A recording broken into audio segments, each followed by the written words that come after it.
Welcome guys, in this tutorial we're going to explore about data types. If you could remember, in the previous lesson, in the previous tutorial, we actually talked about data types, which I only introduced two basic data types, that is string, which is used to represent a sequence of characters, and then integer. We use integer, which is used to represent whole numbers. But these are not the only data types we have in Java. The data type we have, they can actually be categorized into three. So we have the basic data type. Example, we have byte, short, int, long, float, string, char, etc. And then in the derived data type, we have things like array, vectors, hash map, and etc. And then we have the user defined data type, which is a data type you created. User defined data types are actually the data types you created. Things like classes, interface, enumerations. These are examples of user defined data types. In the derived type, is actually a type of data that is derived from another type. So as you can see, as I've mentioned, example like arrays, vectors, hash maps, and etc. So now we're going to look at some of these. So in this tutorial, we're not going to be looking at all of them, so we will only focus on the basic data type. When it comes to working with whole numbers, so there are actually 4 data types you can use. We have the byte, short, int, or long. The byte can store, it can store a maximum of 2 raised to power 7 minus 1 value, the whole number here. And then the short can store 2 raised to power 15. In integer, it can store 2 raised to power 31, if I'm not mistaken, minus 1. And the long can store this one, as you've heard from the name long, it can store a very long numbers. It can store up to 2 raised to power 63 minus 1. So, but do you have to remember all this? Of course not. You don't have to remember all these maximum values and the minimum values they can store, because Java, there is actually an easy way to get all these things, which I'm going to show you how. So now let's start calling. So in this one, we are just going to look at some of the maximum and minimum value of some of the basic data types. So we're going to be looking at the maximum and minimum of byte, short, int, and long. So to do this, let's create a variable. Let's start with byte. So to define a byte data type, you use the keyword byte, then followed by the name. So I'm just going to name it byte max value. So to obtain the maximum value a byte data type can store, we use the byte, as you can see, B with capital, then dot period max value. So now what I'm doing here is to get the maximum value a byte data type can store, and then store it in this variable. So let's do it for the minimum value as well. Byte, so byte min value is equals to byte dot min value. And then let's do that for shorts. So shorts max value, then shorts with capital S max value, and then shorts mean value, short dots mean value again. Then the next one, int. So int max value,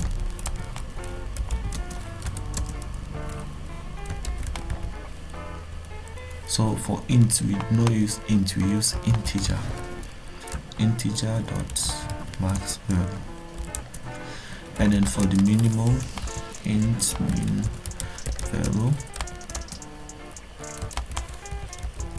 integer dot min value, like that. And then for the long, so long max value, long capital max value, and then long min value, then get the minimum value of long. So here, all we're going to do now is just to print out these values. So as you can see, I've defined a variable here, byte max value, to store the maximum value of 4 bytes, and then min for the minimum value, as well for short, for int, and for long. So now what we're going to use is to use our print statement, our print line statement, to print out those values on the console. So system.out.println, oops, did that again. So I'll say byte max value, and then use this.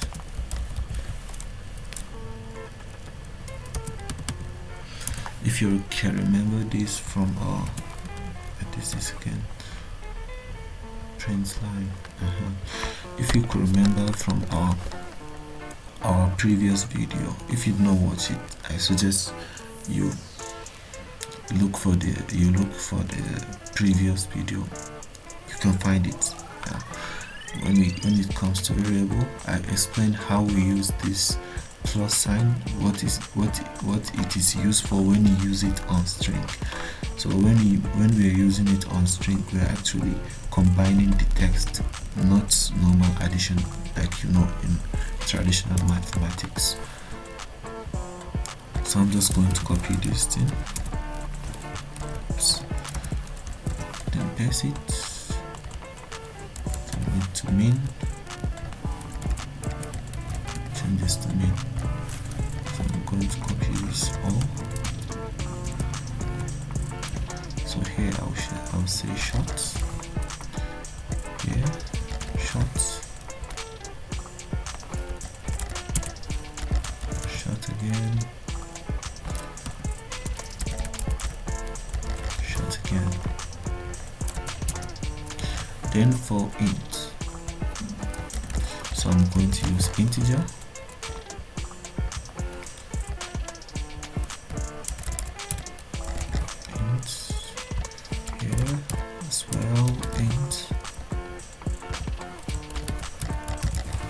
Integer, and then for the long, the last one, long,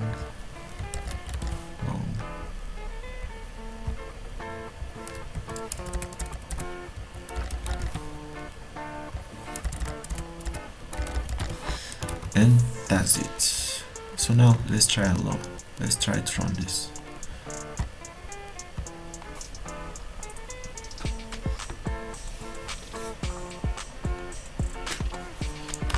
And here we go.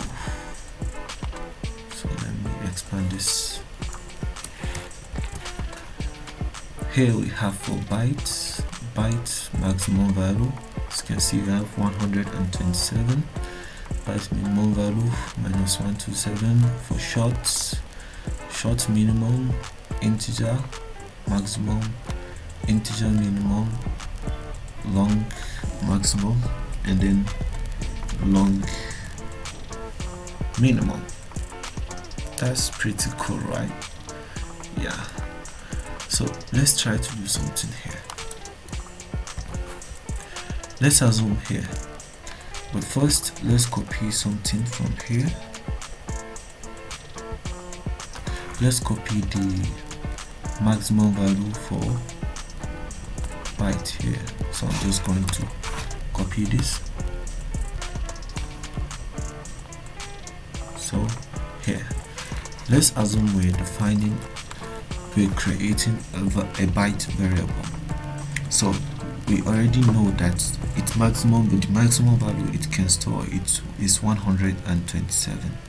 So let's see what happens if we use a value greater than that. So let's define this byte. So I'm just going to name it, I'm just going to name it age. So I'm then going to assign it to 1 to 7. So as you can see, we not get any error. So let's try to change this 7 to 8 and see what happens. And look, it has been automatically underlined red to indicate there is an error. So if we try to come here and then click on it to get the description, see incompatible types found, integer required byte on line 29. That's because we are using a value that exceeds the value that a byte data type can store. So now let's also look at the floating point numbers, which are non-whole numbers, right? Numbers with the decimal numbers, yeah, called decimal numbers. So under this one, we actually have just two types. We have double and then float. So float it actually has a memory size of 4 bytes. It can only store 4 bytes, and double can store 8. But this actually depends on your architecture, your computer's architecture. So it may be on some computers, but mostly for 64-bit architecture, float can store 4 bytes and double can store 8. So as we did here, to obtain a maximum value, as I've mentioned, we use the floating point numbers to store fractional numbers. That's numbers with decimal points. Like these are useful for variables like storing the, let's example, height, yeah, to store a height of something. Or let's take for instance an account balance, yeah, this account balance, yeah, you know, it has some points like that. So let's try to obtain the maximum and minimum value for float. The first one is float, so we use the float keyword. So float, so I'm just going to say float max value, and then float dot max value, then float min value, float dot min value, and then for the double we use the double keyword.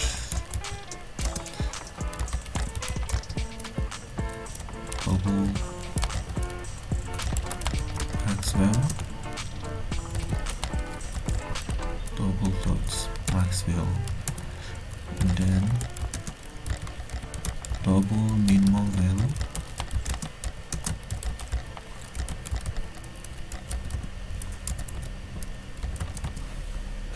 So let's try to print them out too. So I'm just going to copy this one over here. I'm very lazy at typing, so I'm just going to copy it for floats,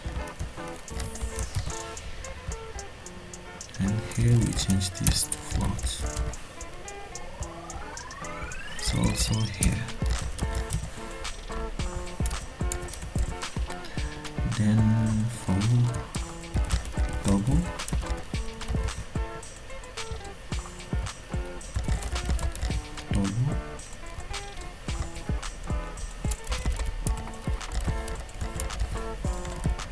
this is double. Oops.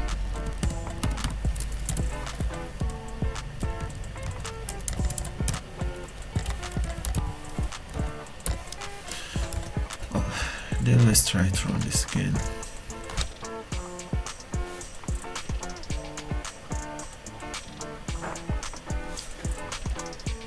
And here we got the float max value, have it here, and then the minimum value, then double maximum value. As you can see, double can store more values than that of float.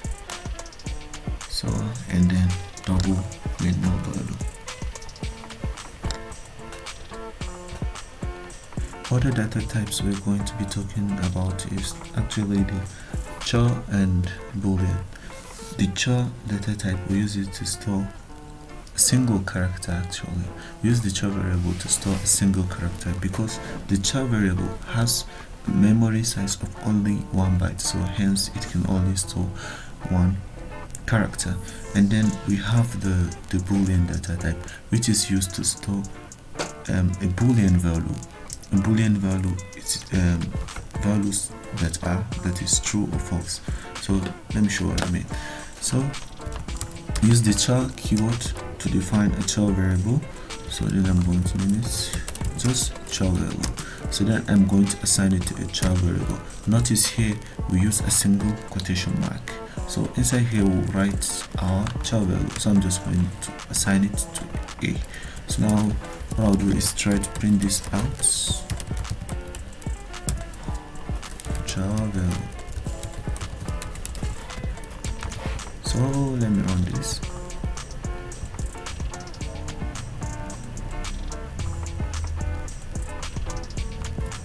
And you see we got A printed. So the char variable is actually powerful. We can do a lot more. We can actually use the ASCII value for A. Let's, for instance, we know what the ASCII value for A is. So for instance, the ASCII value for A is 65. Yeah, it's 65 if I'm not mistaken. The ASCII value of A is 65, so we can assign it to the ASCII value. So now if I try to run this program again, we should still get A printed instead of 65, because 65 is the ASCII value of A.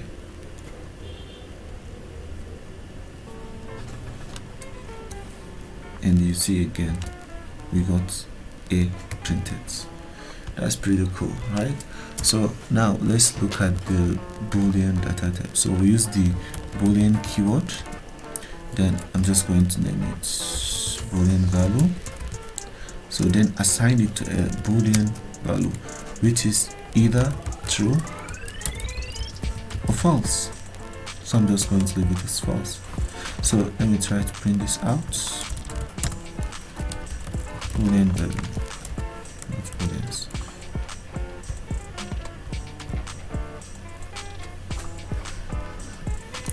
And here we got false printed. We can actually change this to true, and if you try to run this again, we should get true printed instead. And here we go again, we got true printed. Cool. So now this are the basic data types. So these are actually called primitive data values. What are primitives? They are actually building block for data manipulation. So notice string is not among them because string is not a primitive value. It's not a primitive data type. So in the next one, it's going to be amazing. We're going to be looking at how we can use these data types we've learned so far to do some manipulations, to do some calculations on it. So this is the end of this basic data type tutorial. So I'll see you in the next. But before then, wait, don't forget to like, subscribe, and do all this kind of stuff to my YouTube channel. It really helps me grow, and I'll even create more video tutorials for you guys. So I'll see you in the next. Can't wait. Bye.